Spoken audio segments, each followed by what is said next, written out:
उपस्थित परम सौभाग्यशाली भगवत रस रसिक जिज्ञासु वृत्त,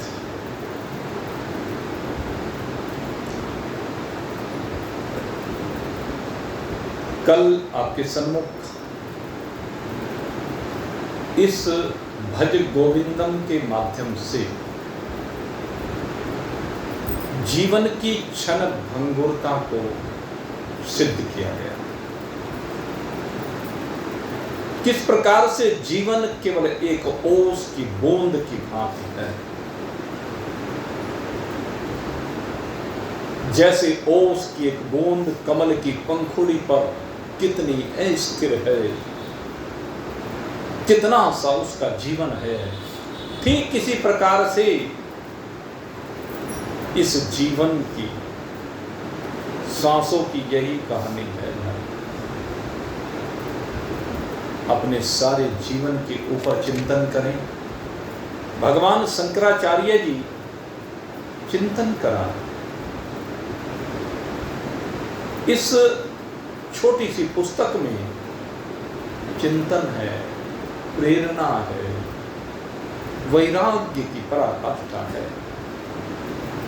जीवन की प्रत्येक स्थिति के ऊपर चिंतन है।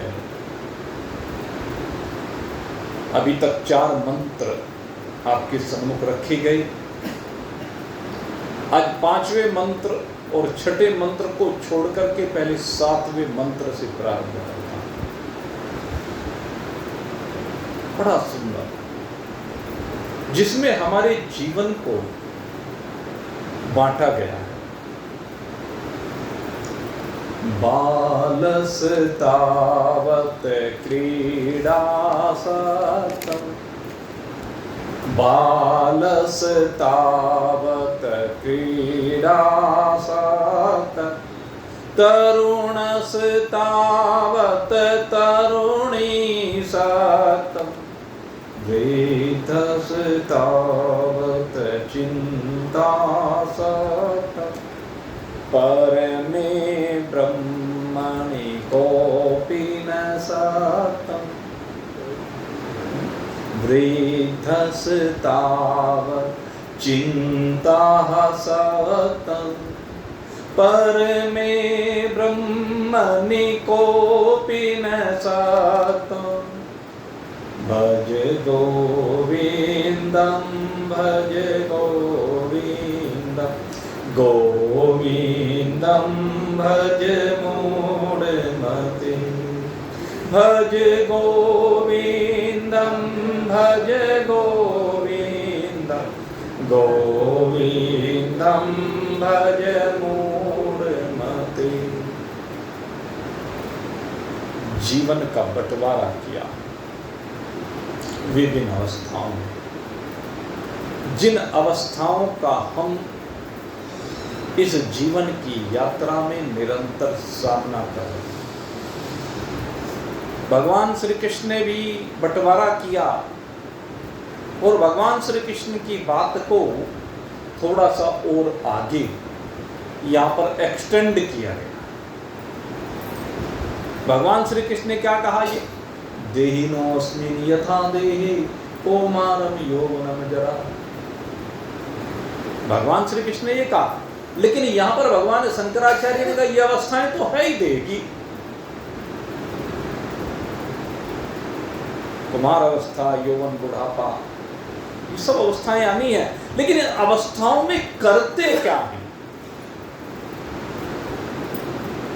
बालकपन खेल गवाए। बालकपन जो है उसमें खेल है। बच्चों को खेल से अधिक प्रिय कुछ नहीं। बालस्तावत् क्रीडासक्तं, बाल्यावस्था में सबसे अधिक खेल प्रिय होता है। बाल्यावस्था का खेल बालक को आनंद देता है। उसे लगता है इस खेल से बढ़कर के मुझे आनंद देने वाला और कुछ भी नहीं। पहले वो घर के सदस्यों के साथ खेलना चाहता है।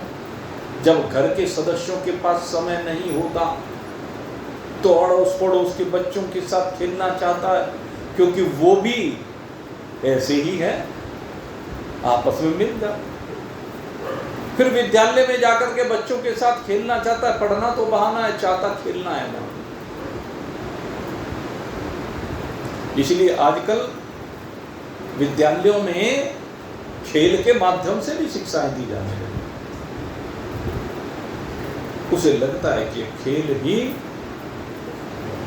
सर्वोपरि आनंद देता है, बाकी सब चीजें सेकेंडरी, प्रायोरिटी पर खेल है।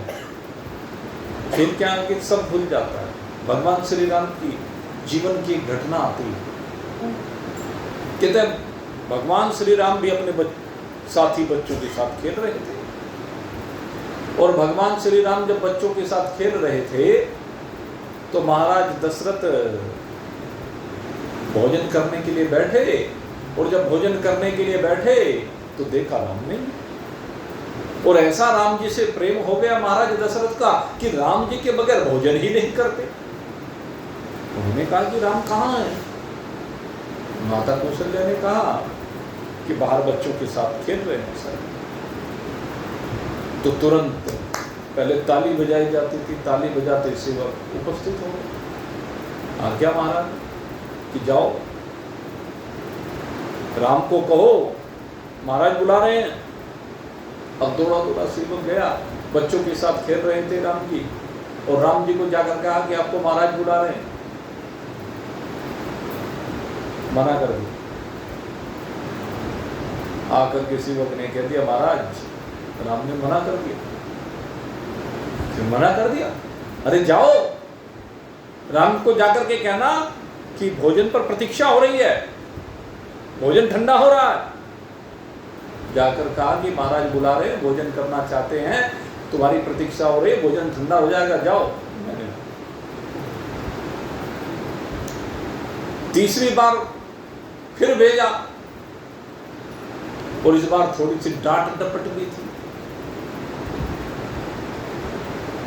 लेकिन इस बार भी महाराज को मना करा दिया। हम महाराज सोचने लगे, अरे राम इतना आज्ञाकारी पुत्र मेरा, और आज्ञाकारी पुत्र होने के बावजूद वो आ क्यों नहीं रहा? क्या मेरे से ज्यादा प्रिय खेल हो गया? ऐसा कैसे खेल में मग्न है?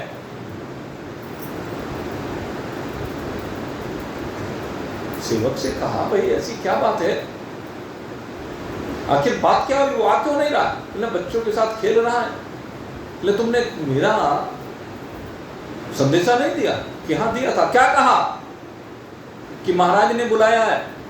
कहने की यही गलती कर गए, यही गलती कर गए, क्योंकि महाराज का निमंत्रण है, और इस समय उससे बड़ा महाराज कोई नहीं। जो बालक खेल रहा होता है उससे बड़ा कोई नहीं होता, राजा चाहे कितना ही बड़ा क्यों ना, क्योंकि वो तो शहंशाहों का शहंशाह हो जाता है खेलते हुए। आखिर फिर खैर प्रेम की बात है, महाराज दशरथ ने कहा जाओ राम को कहना कि पिताजी ने बुलाया। और जैसे सेवक ने जाकर कहा राम पिताश्री ने बुलाया है, तुम्हारी प्रतीक्षा हो रही है, और जैसे ही सुना, भगवान श्री राम तो अपने पिता के अनन्य भक्त हैं, अनन्य सेवक हैं।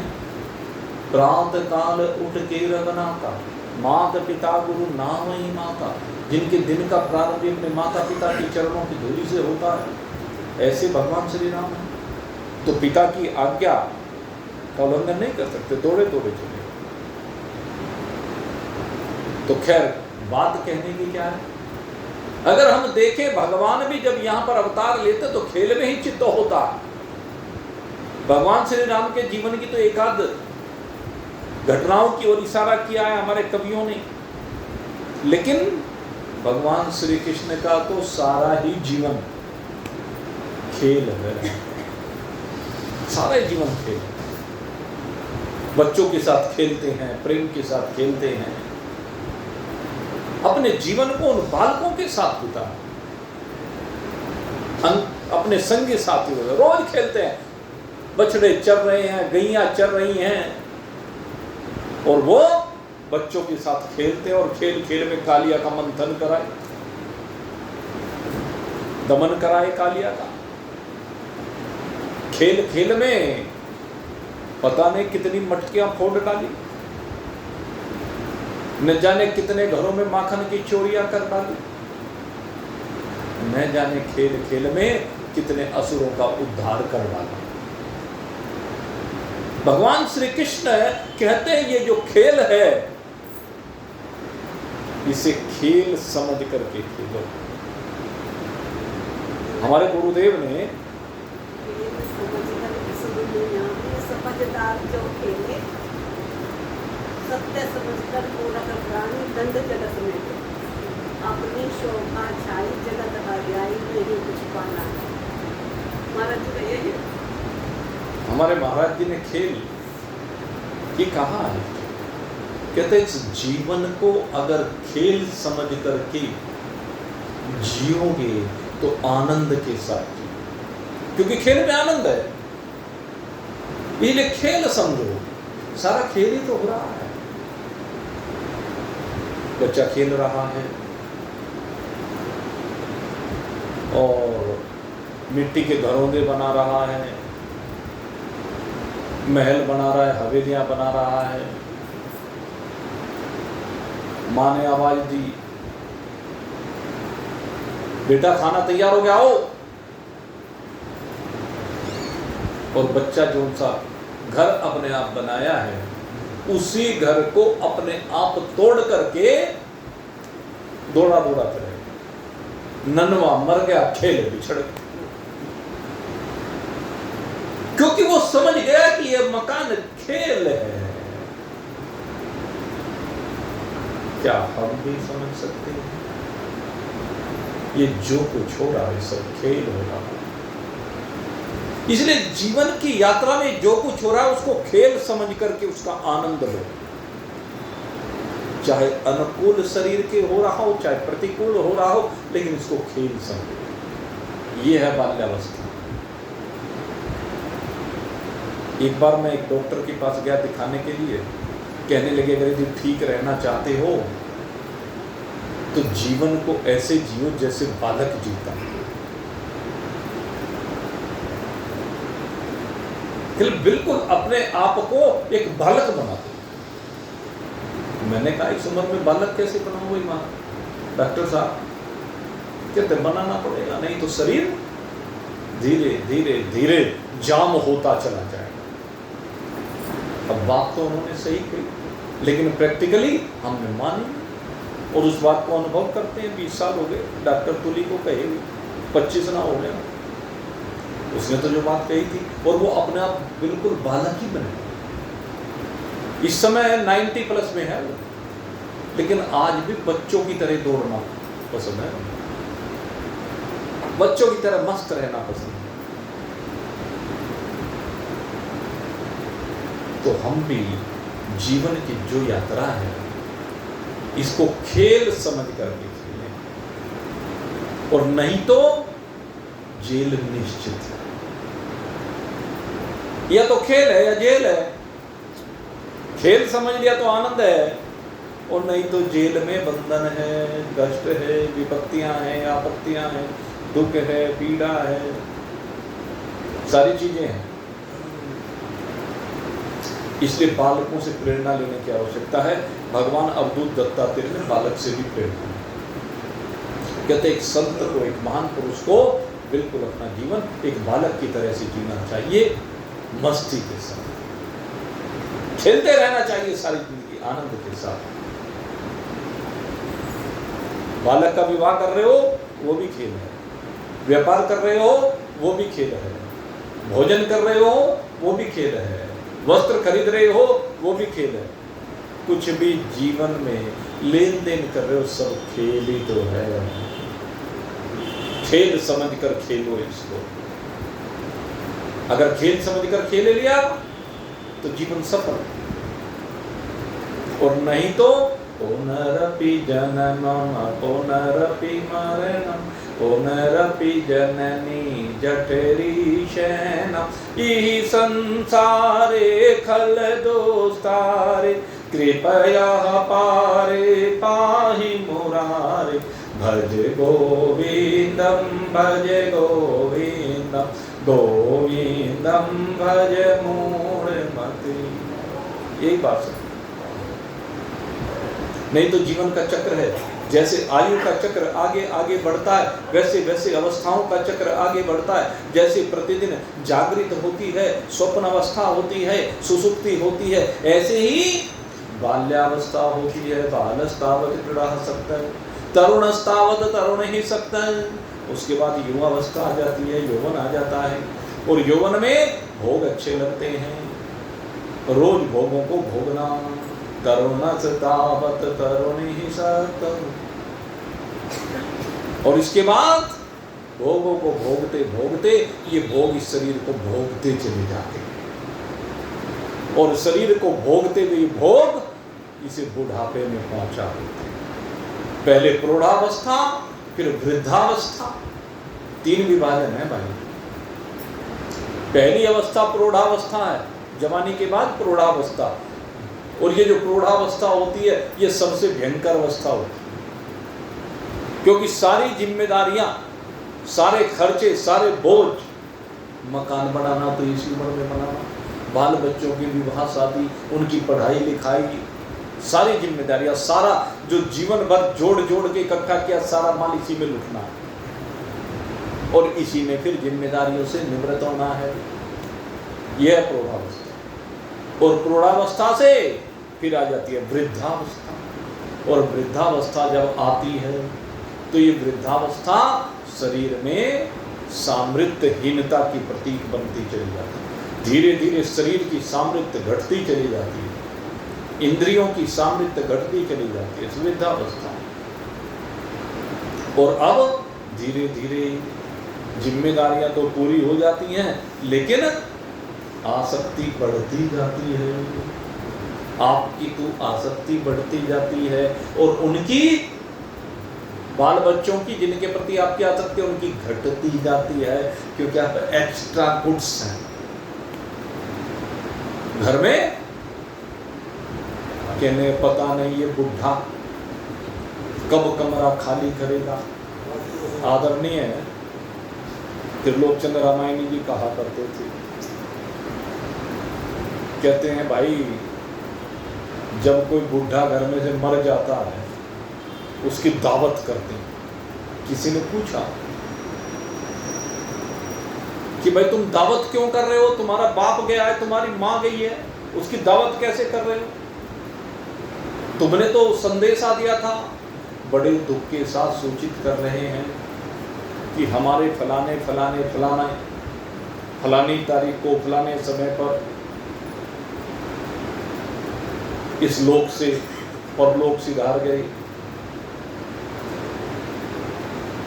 उनकी शोक सभा फलाने समय पर होगी, फलाने स्थान पर होगी। और जब कोई आता है तो आप उसको दावतें खिलाते हो, रसगुल्ले खिलाते हो। माँ बाप के मरने पर दावतें खिला रहे हो, रसगुल्ले खिला रहे हो, खेड्डा, खेड्डा कहते हैं, खेड्डा डाल रहे हैं। लड़कियां आती है, नाचती गाती, बैंड बाजे बजाते।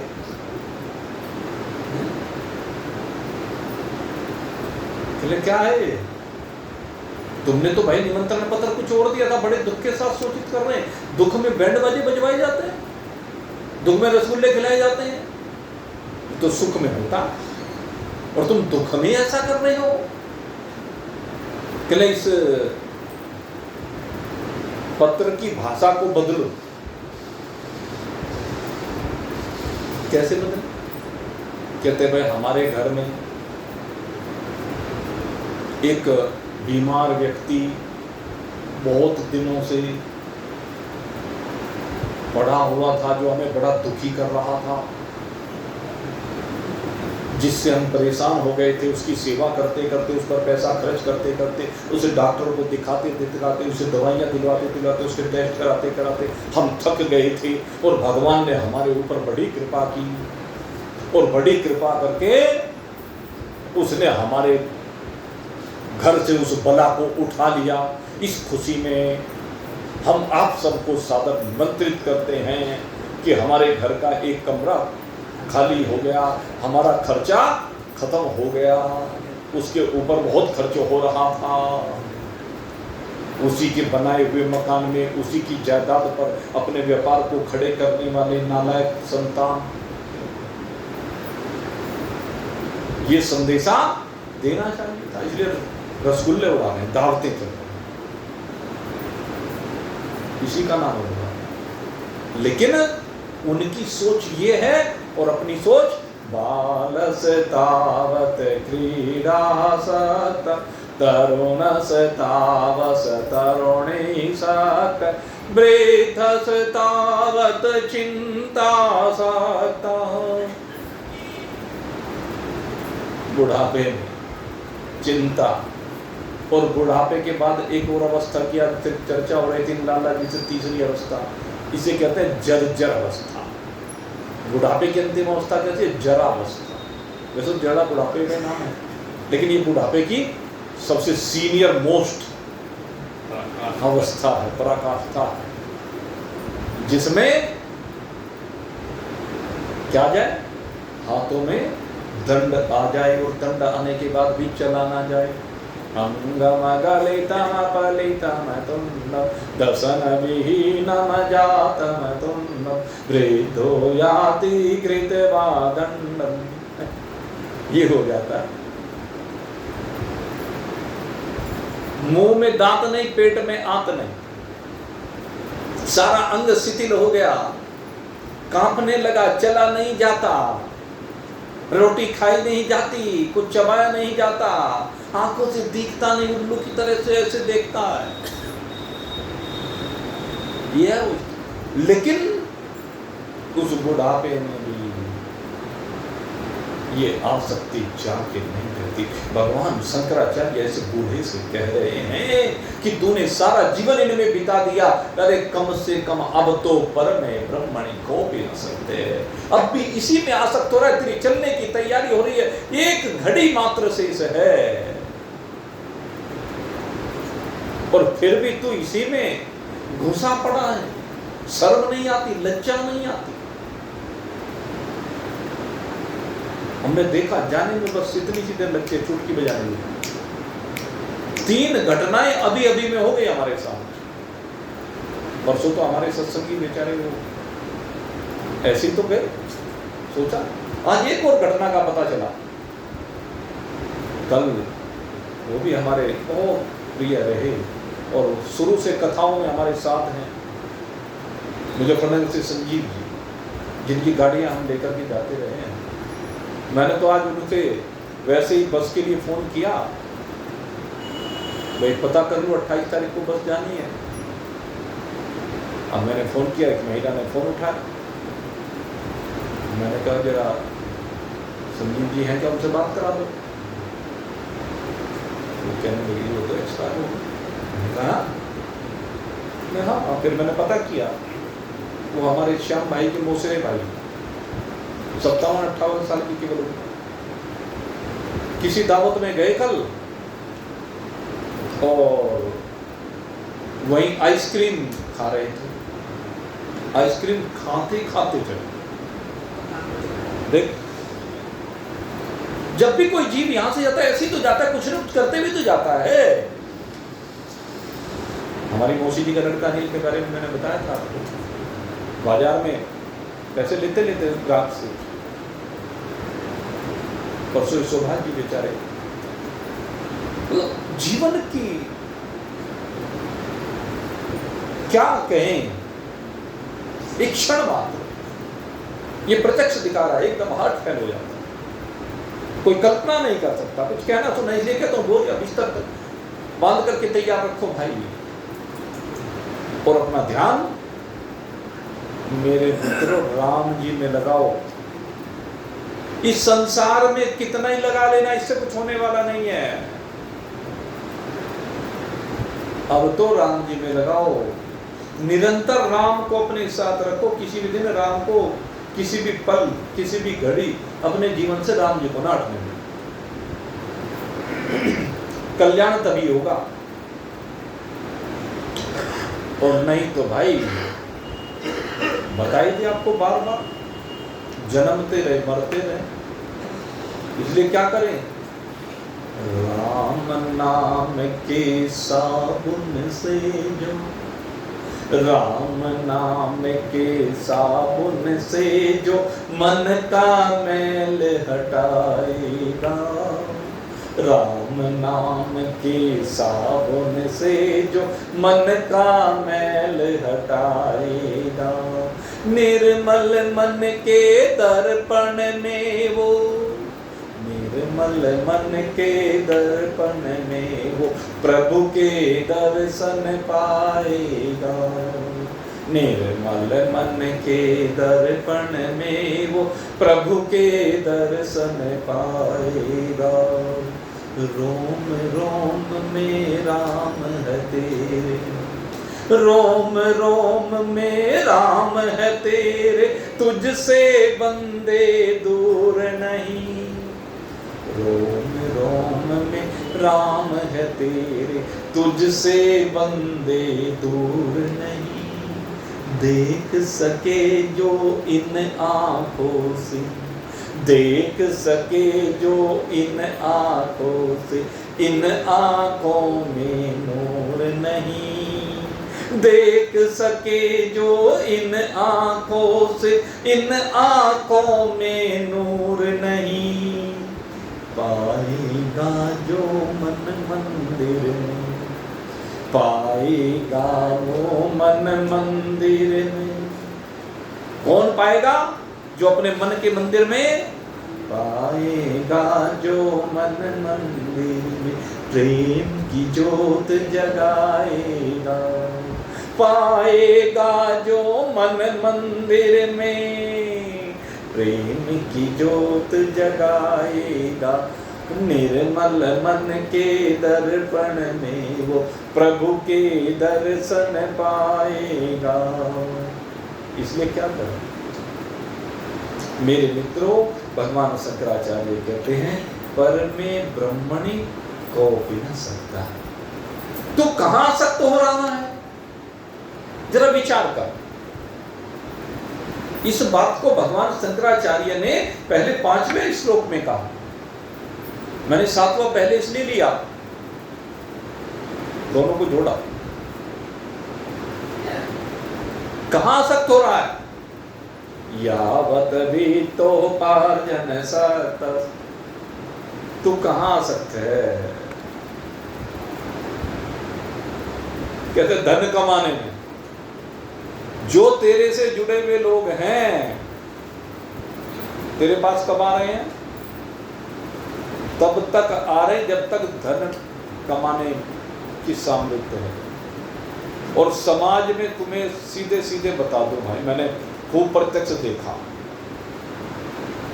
समाज में बड़ा मान सम्मान प्रतिष्ठा मिलती है। किसे मिलती है? जो समाज में रोज देता रहता है, देता रहता है। और लोग देने वाले के पास खूब आते हैं, खूब मान सम्मान कराते हैं, मंचों पे बैठाते हैं, वहां मालाएं पहनाते हैं, वहां तमगे देते हैं। ये खेल चलता है। हम तो रोज देखते हैं भाई। अब सारे कार्यक्रम रविवार होते हैं, तो रविवार में घर में झगड़ा रहता है। कहले संडे से तो बढ़िया वर्किंग डे। संडे तो रोज झंझट, वो क्या कहते हैं, झंझट में गुजरता है संडे। संडे से तो बढ़िया वर्किंग डे, क्योंकि अब परसों रविवार था, परसों तरसों, अब 5 कार्यक्रम थे, तो अब कैसे अटेंड करें? क्यों थे हमें भी पता, जाना भी पड़ता है, बिल्कुल इच्छा नहीं, कहीं से किसी सम्मान को लेने की दिल मात्र भी अभिलाषा नहीं, लेकिन जाना इसलिए पड़ता है अपने। ये दिखाई देता है कि सब अपने हैं, क्योंकि सबने मेरा राम जी बैठ करके रामलीला कर रहा है और वे अच्छे कार्य कर रहे हैं, उनको प्रेरणा देने के लिए, दूसरों को प्रेरित करने के लिए, इसलिए जाना होता। लेकिन एक बात मुझे भी पता, जब तक आप समाज के लोगों को चंदा दे रहे हो, आपके पास आ रहे हैं, जिस दिन चंदा देना बंद कर दोगे, जिस दिन कार्यक्रमों में जाना बंद कर देंगे, कोई पूछने के लिए आने वाला नहीं है। सत्य बता रहा हूं आपको। और यही हालत, चलो वो तो पराए, घर वालों की यही इच्छा, यही भगवान शंकराचार्य कह रहे। और भगवान शंकराचार्य जो कह रहे वो मंत्र है, मंत्र मानी सिद्ध। यावत भी तो पार्जन सका, तेरे धन पर नजर है। जब तक तेरे अंदर धन कमाने की सामर्थ्य है, तभी तक पूछते हैं बाबा जी आइसक्रीम ले आऊं, चाट ले आऊं, पैर दबा दूं। जब तक कमा रहे हो, और जब बागडोर आपसे हट करके उनके हाथ में चली जाएगी, आप कमाने में असमर्थ हो जाएंगे। अभी स्थितियां बताई ना मैंने। वृद्धस्तावत् कृत्वा दंडम, वृद्धो यापि कृत्वा दंडम, वृद्धस्तावत् चिंता हसक्त। उस बुढ़ापे में जब हाथ में लाठी आ जाएगी ना, बेटे पोते लाठी नहीं बनते, कौन बनना है लाठी? लकड़ी। ये लेके आए पीतल की लाठी, एडवांस में ले आए, क्या बात है, तो सही है, सही निर्णय लिया। असली वो जो बूढ़े लोगों को धारण कर लेने चाहिए। वहां मुरादाबाद के पीतल की लाठी लेकर के आए वैद, चले अब तो असली सारा ये है। जब वो हर लाठी ना बन सके तो ये है असली लाठी, ये तो सारा देगी बेचारे, भले ही निर्जीव हो लेकिन सजीव से ज्यादा सहायता करती है। यावत वित्तो पार्जन सत्तः तावत निज परिवार हो रखता। रक्त कहां यहाँ पर? जब तक तेरे अंदर सामर्थ्य है कमाने की, तब तक तेरा परिवार अपना रक्त भी तेरे लिए लुटा दे।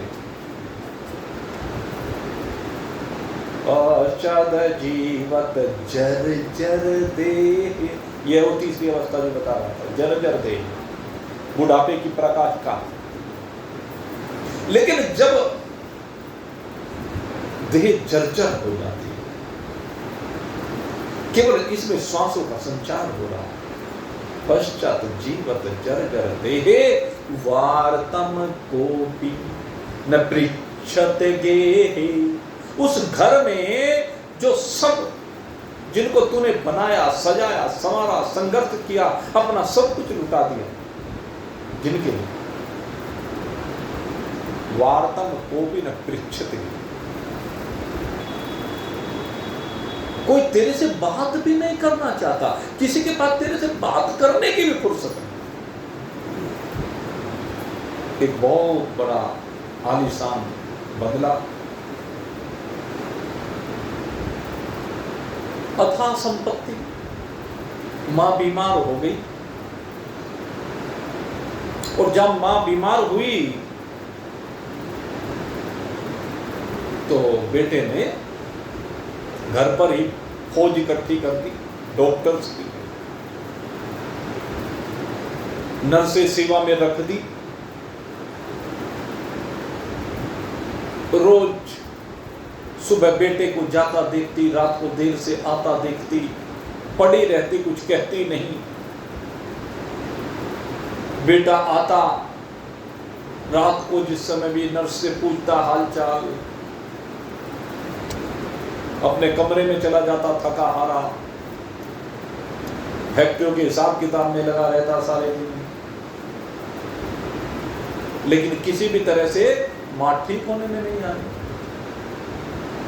होते होते समय बीतता चला गया, बिल्कुल सैया पर पड़ गई। आखिर डॉक्टर परेशान हो, डॉक्टर से पूछा बेटे ने, मां ठीक क्यों नहीं हुई? कहते कह दो कि हाँ हाँ यही तो पूछ रहा हूं डॉक्टर साहब, मैंने इतना पैसा खर्च कर दिया, पानी की तरह पैसा बहा दिया। कहने लगी ये ठीक है, तूने पानी की तरह पैसा बहा दिया, इसमें कोई दो राय नहीं। लेकिन जिसके लिए तू पैसा बहा रहा है, तेरे पास 2 मिनट बैठने का उसके लिए समय नहीं है। जिस माँ ने तुझे पाल पोस करके इतना बड़ा किया है, उस माँ के पास 2 घड़ी तू इस अवस्था में बैठ सके, ये तेरे पास समय नहीं है। उसके साथ 2 घड़ी बोल सके, अरे वो तुझे चाहती है, तेरा धन नहीं चाहती है। उसे तेरे काम से कुछ लेना देना नहीं, अब तेरे धन से कुछ लेना देना नहीं, इन नर्सों और हमारे डॉक्टरों से कुछ लेना देना नहीं है। वो तो केवल तुझे चाहती है। वो बस इन आंखों के साथ तुझे तकती रहती है। तू थका आ रहा आता है, सुबह चला जाता है, उससे मिल के भी नहीं जाता, उससे 2 घड़ी बोल करके नहीं जाता। तो अगर ये तुझे ठीक करना है तो उसके पास बैठना सीख, उससे बात करना सीख। ये है जरूरत। माँ बाप तुझसे ये चाहते हैं, उन्हें धन की अभिलाषा नहीं है। अरे धन तो उन्होंने अपने आप सारा तुझे दिया है, उन्हीं का धन तो है जिस पर तू राज कर रहा है। यही बात भगवान शंकराचार्य कह रहे हैं, और ये सारे जमाने की हकीकत है। वार्तम कोपि न पृच्छते, कोई वार्ता भी नहीं करना चाहता, बात भी नहीं करना चाहता। घरों में आज मोबाइल सबके पास आ गए, दुनिया भर के मोबाइल, बच्चे बच्चे के पास मोबाइल है और घंटों घंटों मोबाइल पर लगे रहते हैं, फुर्सत है। लेकिन माँ बाप अलग रहते हैं, बाल बच्चे अलग रहते हैं। हमें तो बहुत लोग बताते रहते हैं। एक तो व्यक्ति बहुत रो रहा था, कहने पता नहीं उसने बेचारे ने कैसे संघर्ष कर करके उसको पाला, और पाल पूछ करके भगवान की कृपा से सरकारी नौकरी भी लग गई और बहुत बढ़िया लग गई, विवाह कर दिया। रो रहा था कि गुरुजी कुछ ऐसा कर दो कि मेरा बेटा तो ऐसा हो गया, यहाँ आने का भी नाम नहीं लेता, आना तो बहुत दूर की बात है, मुझसे फोन पे बात भी नहीं करना चाहता। मेरा पोता है, आंखें तरस जाती हैं, किसी तरह मन करता है कि उसे देख लो, लेकिन मुझे उसको देखने नहीं देते, उससे बात नहीं करने देते। कितने समय नहीं, ऐसी स्थिति, सारा संघर्ष, सब कुछ। बहुत लोग दूसरे से तो बात करते रहेंगे, लेकिन अपनों से बात नहीं करेंगे। मेरे मित्रों, खाम खा की इधर उधर की रसोई की बात करते हो, कपड़ों की बात करते हो, दावतों की बात करते हो, कभी जरा दिल की बात कर लिया करो अपनों से, जिन्हें अपने कहते हैं। उससे सुकून मिलता है, उससे शांति मिलती है। यही भगवान शंकराचार्य समझाते हैं। अगर परिवारों को सुधारना है तो ये बेहद जरूरी है। माँ बाप बेटे को फोन करें, ये तो एक सामान्य बात है, माँ बाप तो करते हैं, लेकिन बात तो ये है कि बालक माँ बाप को फोन करें। बात है कोई बात नहीं, इन फोन से नजदीकियां बन सकती हैं, दूरियां कम हो सकती हैं, प्रेम बढ़ सकता है। ये घर घर की कहानियां हैं। आज की न्यूज़ बताऊंगे, टाइम से फिर टेबल न्यूज़ हो गई। देहरादून में एक बूढ़े रिटायर्ड आदमी है, आप जो कह रहे हैं वो सही कह रहे हैं। अभी ये घटना सभी अखबारों में छपी है। 5 करोड़ रुपए का दावा कर दिया कि 6 साल इनके विवाह को हो गए और इन्होंने मुझे पोता नहीं, इसके ऊपर झगड़ा किया, हो रहा उनका झगड़ा। तो खैर बात क्या है, वार्ता में कोपी न पृच्छत ये, घरों की स्थितियों को सुधारना है तो कम से कम बातचीत करें। और मेरे मित्रों, चाहे अगर यदि कितने भी संबंध खराब हो गए, अगर बात कर लेंगे ना तो रास्ता निकल आता है, संबंध सुधर जाते हैं, फिर से घर बागीचा बन जाता है। और नहीं तो भाई अब जाना तो सबको है, जाना तो सबको है, एक दिन सबको जाना है। यावत पवनो निवसति देहि। दूसरी स्थिति बताइए, एक तो धन वाली बताई, अब दूसरी चलिए अधिक से अधिक कितने समय का प्रेम हो सकता है? क्योंकि सब तो एक जैसे नहीं है ना, कुछ बच्चे तो अच्छे भी हैं जो माँ बाप के लिए अपने जीवन को समर्पित करके रखते हैं, ऐसे भी हैं।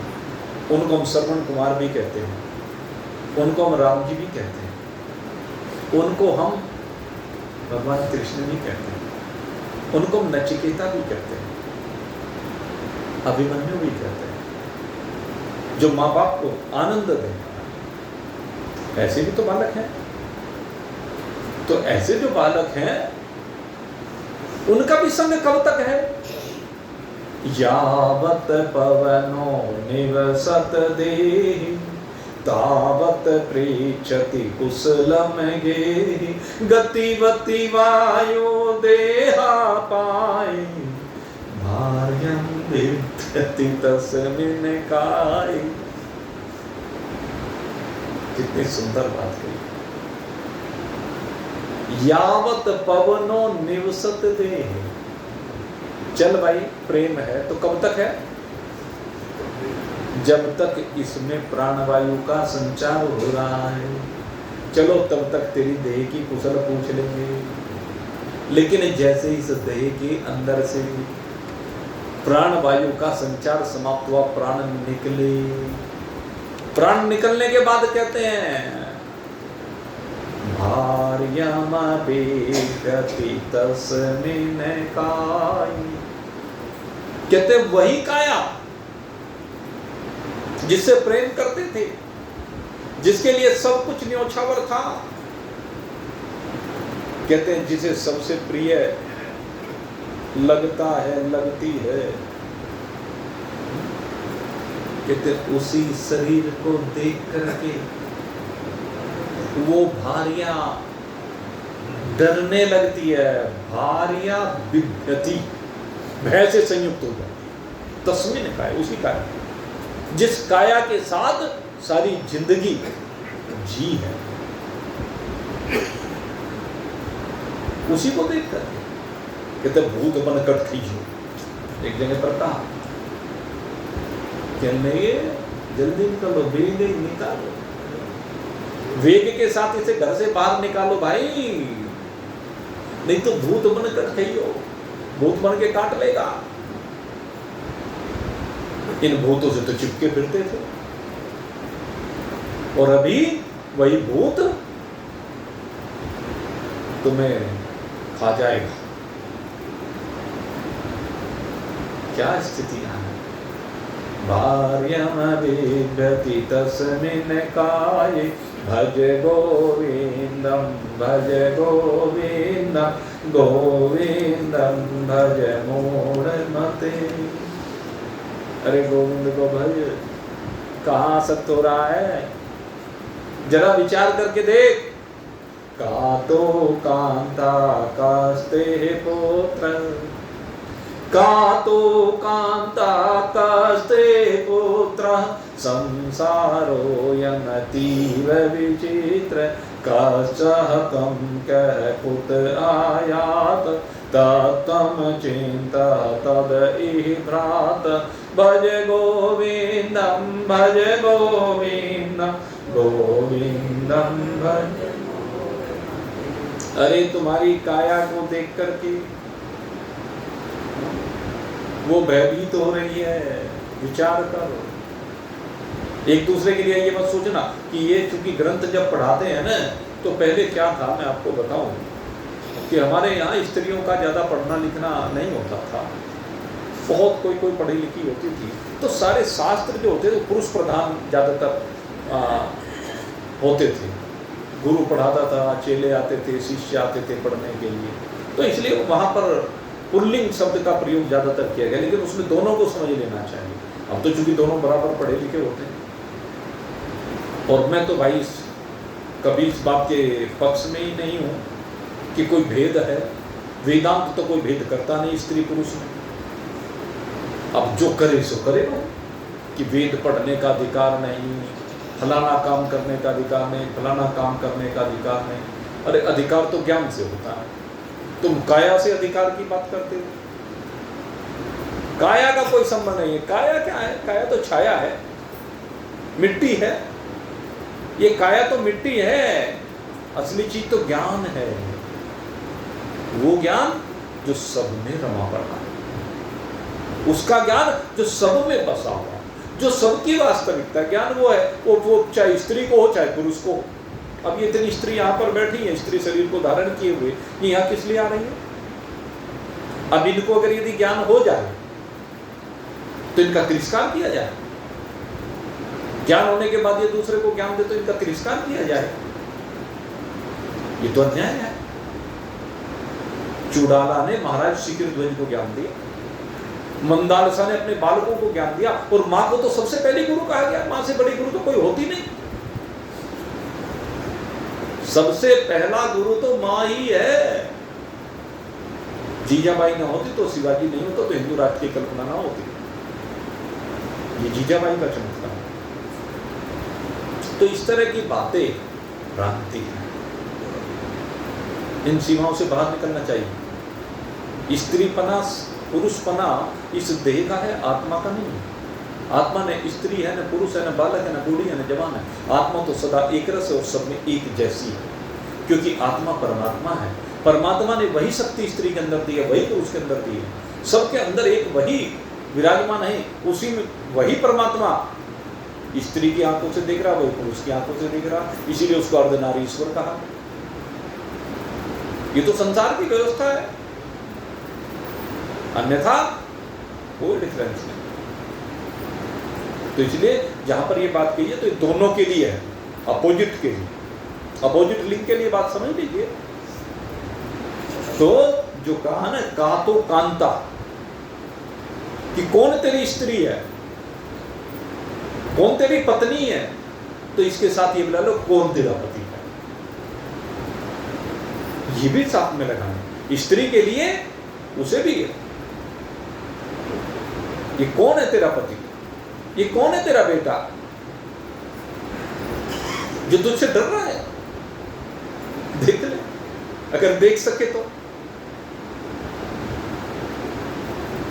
गातो कांता कस्ते पुत्र संसारो यमतीव विचित्र। बड़ा विचित्र है भाई ये संसार, क्या कहें संसार के बारे में। अरे बस एक बात के ऊपर विचार कर, तू कौन है, तू कहां से आया है, और तुझे यहाँ कर क्या करना है। कश्यः त्वं कः उत आयातः तत्त्वं चिन्तः तदईब्रात। केवल एक उस तत्व के बारे में चिंतन कर जो कण कण में व्याप्त है, जो जर्रे जर्रे में जिसकी झांकी है, वही तत्व है, वही तू है। उस तत्व को अपने आप में अनुभूत कर, इस शरीर की सीमाओं से बाहर निकल, इन रिश्ते नातों की सीमाओं से बाहर निकल, और फिर आनंद बना। और किस तरह से? अगला जो मंत्र है बहुत सुंदर, ये 9वां मंत्र है, बड़ा दिव्य मंत्र है। इस मंत्र को, इसमें साधना बताई, प्रक्रिया बताई। भगवान शंकराचार्य ने एक ही मंत्र में सारी प्रक्रिया को यहाँ पर रख दिया। उन्हें हम भगवान ऐसे ही नहीं कहते, उन्होंने वो ज्ञान दिया है जो अतुलनीय है, हर व्यक्ति नहीं दे सकता, वो ज्ञान केवल भगवान ही दे सकते। इसलिए प्रक्रिया अब जो 9वें मंत्र में आने जा रही है, बड़ी दिव्य प्रक्रिया है, और इस प्रक्रिया को परसों आपके सामने रखें। मैंने आपको पहले भी बताया था, कल सत्संग का अवकाश रहेगा। आज यहीं पर अब वाणी को विश्राम देते हैं। बोलिए सच्चिदानंद भगवान